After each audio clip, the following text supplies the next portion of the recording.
Joining us now is the now, I guess, former White House Chief of Staff, Reince Priebus. Reince, thanks so much for joining us. Hey, how are you, Wolf? I'm glad you're joining us from the White House. First of all, I've got a lot of questions for you, but how are you doing right now? I'm doing great. I just had a good conversation with General Kelly and the President, and I think you may know I've been obviously talking to the President for a few days about this, and ultimately I formally resigned yesterday. And you know, the President was great. He wanted to include me in figuring out how and who would be a great successor and a good Chief of Staff. I think General Kelly's a brilliant pick. And I just, like I said, talked to him, talked to the President. We'll be working on a transition here for a couple of weeks together with General Kelly, starting on Monday morning. So this is not like a situation where there's a bunch of ill will feelings. This is, I think, good for the President. I think it's smart for him to pick General Kelly, and I think that things are going to be run very well. You say you resigned yesterday. Tell us why. Why did you make that important decision to resign?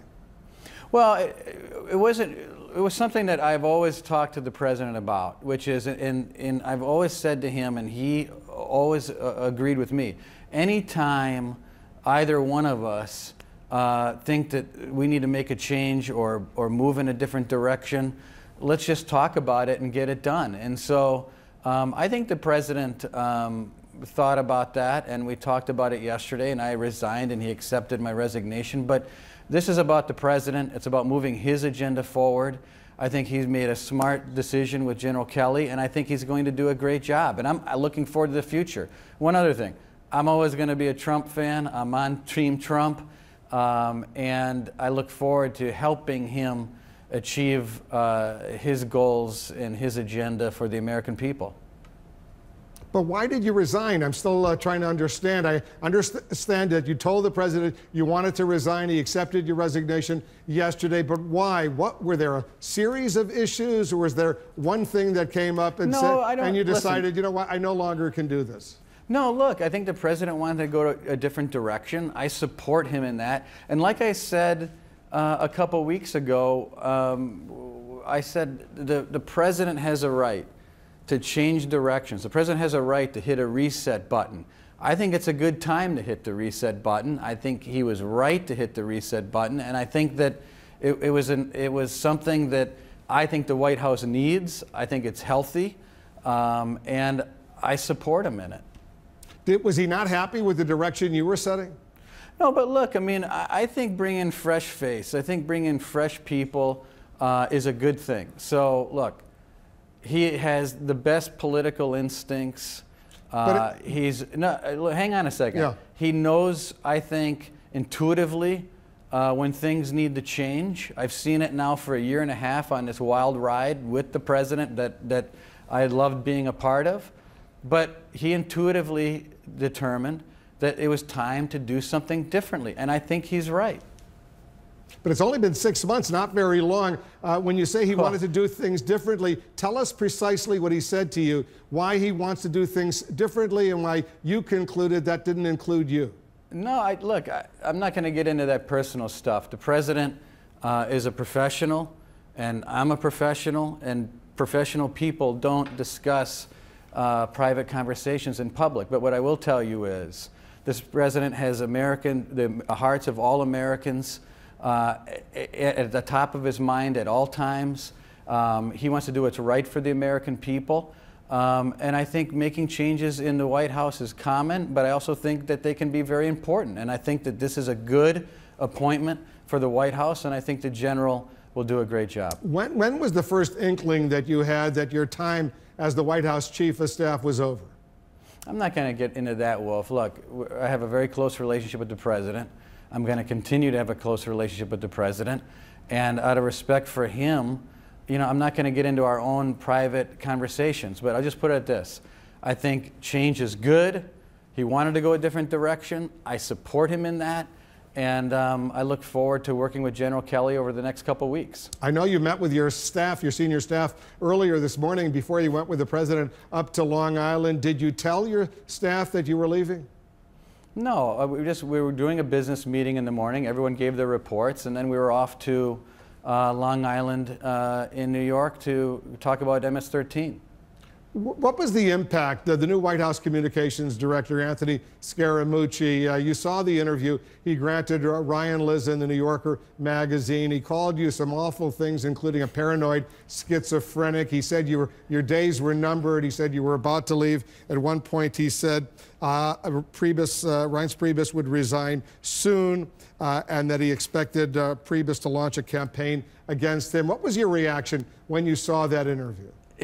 No reaction, because I'm not going to respond to it. I'm not going to get into the mud on those sorts of things. Look, the president and I had an understanding. We've talked about this many times, and we ultimately decided that yesterday was a good day and that we would work together. And I think that General Kelly is a great pick. So I'm not going to get into the weeds on that. I support what the president did. And obviously, I think it's a good thing for the White House. But why were you opposed to Anthony Scaramucci even getting a job in the White House? You saw how bitter he was, how angry he was at you in that interview. I'm not getting into that, Wolf. Look, it's over. I'm moving on. Support the president, and I support John Kelly and the president's agenda. So that's all you're going to get from me on that. I'm not going to get into the individual, personal stuff. He was also very angry at Steve Bannon, the White House chief strategist. I can't even read the words he uttered to Ryan Lizza about Steve Bannon. But you think he can stay in the White House with Scaramucci, now the communications director? That's going to be up to John Kelly, but I will say that Steve's doing a great job. He is a brilliant guy who only cares about the president's agenda. He thinks about it 24 hours a day, never quits. He's a great asset to this president and a dear friend. So my hat's off to Steve Bannon. Can you just clear up the other charge? It was a very bitter charge that Scaramucci leveled against you, that you're a leaker and that you're really not that loyal to the president. You've got your own agenda. He made some bitter accusations against you, specifically the leaking. Are you the leaker in the White House? That's ridiculous. Wolf, come on. Give me a break. I'm not going to get into his accusations. Why not respond to him? Because I'm not going to, because it doesn't honor the president. I'm going to honor the president every day. I'm going to honor his agenda, and I'm going to honor our country. And I'm not going to get into all of this personal stuff. So, is there a leaking problem in the White House based on what you've seen? Yeah, I think that General Kelly should see if he can get to the bottom of it and figure it out. But obviously, unnamed sources are something that's been problematic, and I wish him well, and I'm going to try to help him. But obviously, that's going to be on his plate, and I hope he can get to the bottom of it. Scaramucci is suggesting the FBI should get involved in that investigation. You agree with him on that? I'm not going to respond to that. Look, this is about the president, Wolf. I've answered your questions. I support his decision to hire John Kelly, and I'm looking forward to the future. What is your future? I want to get to that, but I also want to get your specific advice for John Kelly, who's the incoming White House Chief of Staff.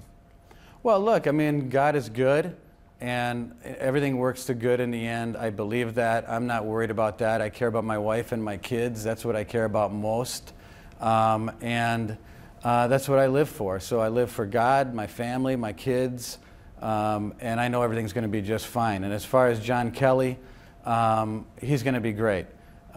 Keeping things organized, keeping everyone in their lane, controlling flow of information in and out of the Oval Office. Those are all challenges to a chief of staff. And I think he's going to do a wonderful job. I know you must be very disappointed. You really wanted to see repeal and replacement of Obamacare. You're going out now without having succeeded in that. We all saw what happened overnight. How disappointing is that to you?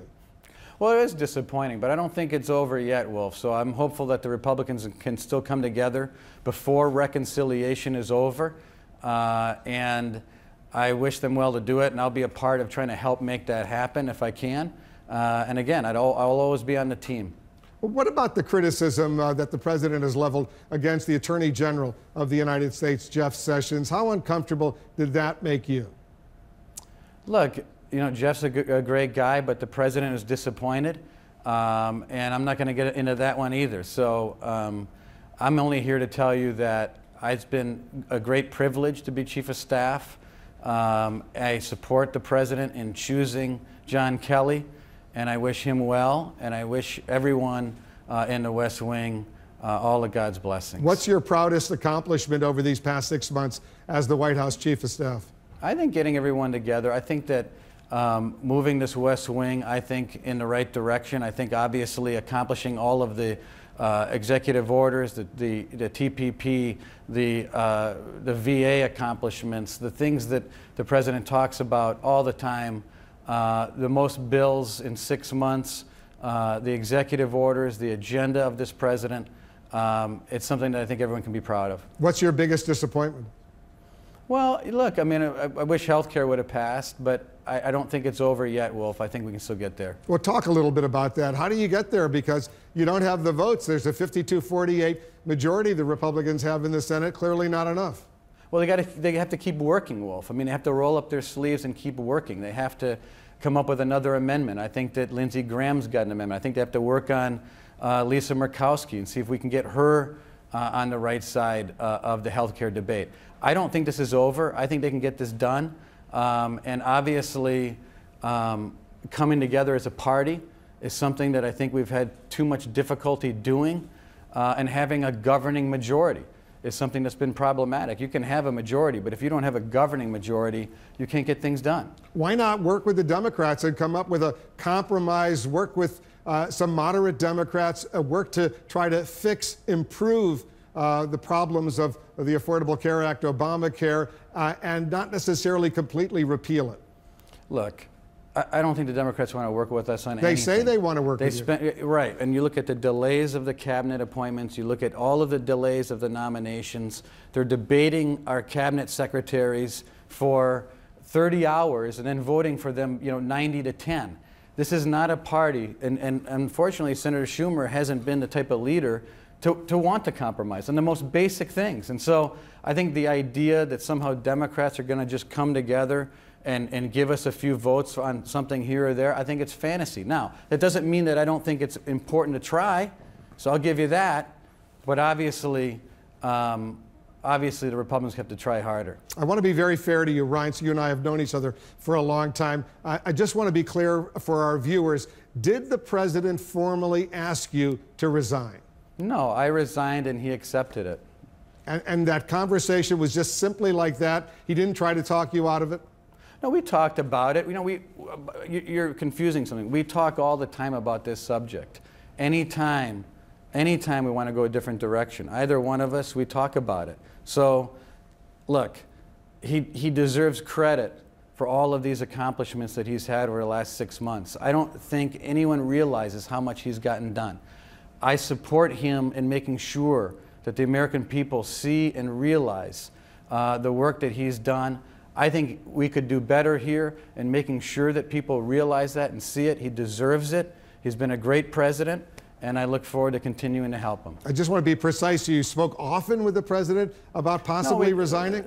No, we just talk about the fact that both of us have to be happy with where we're at, and he obviously wanted to make a change, and I offered my resignation, and he agreed. And we moved on. He accepted it. And that was that. And did you recommend John Kelly, or did he throw out that name to you? No, we talked about a few different people together, and he thought John Kelly would be the #1 pick. I thought it was a fantastic choice. I look forward to working with him. So what about next for you? I remember there was some speculation you might become ambassador to Greece or something along those lines. Any consideration of that? Any thought of that? No, that's not going to happen. I think that I'm going to take a little vacation, spend some time with my wife and kids, and enjoy the future, and continue to be supportive. Last question to you as we go forward, and you've been very, very kind, and you're very generous in spending some time with this first interview. Was there one favorite moment that you want to look back on these last 6 months that will always stay with you and be reflective of your time as the White House Chief of Staff? Well, look, quite frankly, the first day we walked into the West Wing on business, and we walked into the Oval Office and we signed the first executive order. And just walking in that door and just feeling the majesty of the Oval Office and seeing the president sit at his desk and sign that document, it's a feeling, that first raw feeling that you get that's so special. It was a privilege, it was an honor, and I look forward to continuing to help. Reince Priebus, the now former White House, soon to be former White House Chief of Staff, thanks so much for joining us. You're always welcome to join us here in the Situation Room. Thank you. Thanks very much.